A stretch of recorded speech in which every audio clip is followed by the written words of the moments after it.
Blok Kerajaan dan Pembangkang di Parlimen Malaysia pada Isnin lepas mengetepikan perbezaan politik untuk bersolidariti dengan rakyat dan negara Iran, sekaligus menjadi antara parlimen terawal menyatakan pendirian tegas mengutuk keras serangan biadab rejim Zionis Israel dan Amerika Syarikat terhadap negara itu.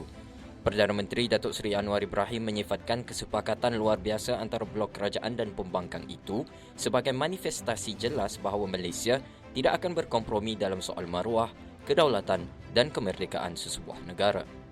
Hampir 14.8 juta daripada 16.5 juta individu yang layak atau lebih 88% telah menikmati harga RON 95 berkadar RM1.99 seliter, melibatkan nilai jualan RM12.8 bilion atau penggunaan 6.46 bilion liter setakat 28 Februari 2026.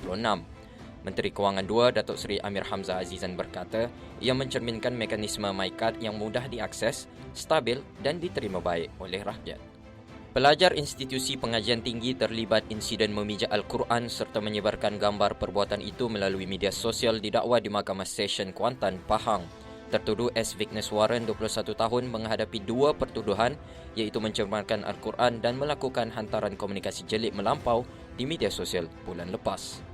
Perdana Menteri Datuk Seri Anwar Ibrahim pada Selasa lepas merasmikan Pusat Respons Penipuan Kebangsaan atau NSRC di Menara 2 Suruhanjaya Komunikasi dan Multimedia Malaysia.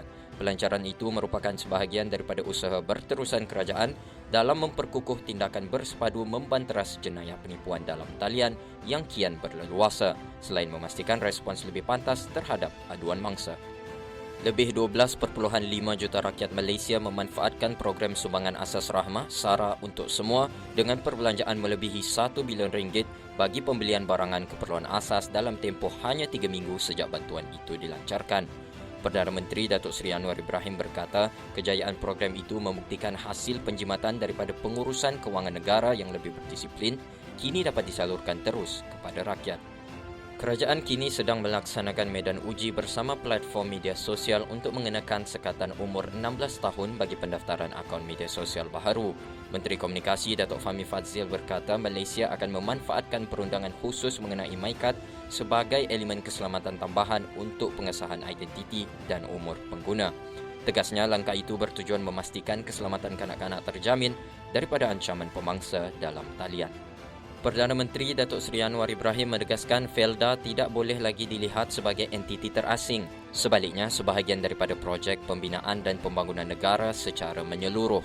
Berucap pada Majlis Amanat Perdana Menteri bersama warga Felda, beliau berkata semua kementerian dan jabatan diarahkan tidak mengetepikan Felda dalam pelaksanaan sebarang inisiatif baharu kerajaan.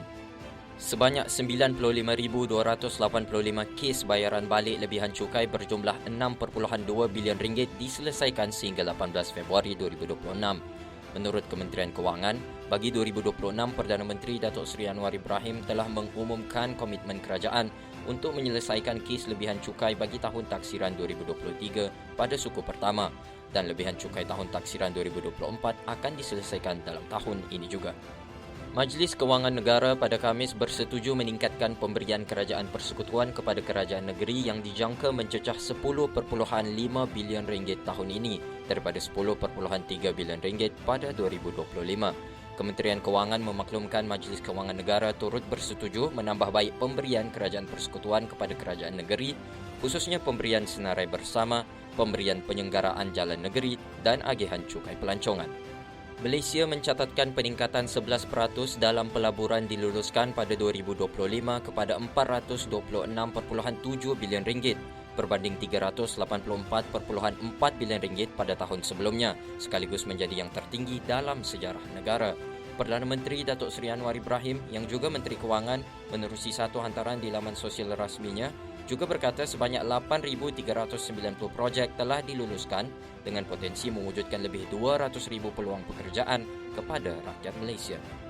Kerajaan secara dasar telah meluluskan pelan pemindahan atau evakuasi rakyat Malaysia dari kawasan berisiko di Timur Tengah dan boleh diaktifkan pada bila-bila masa sekiranya keadaan memerlukan.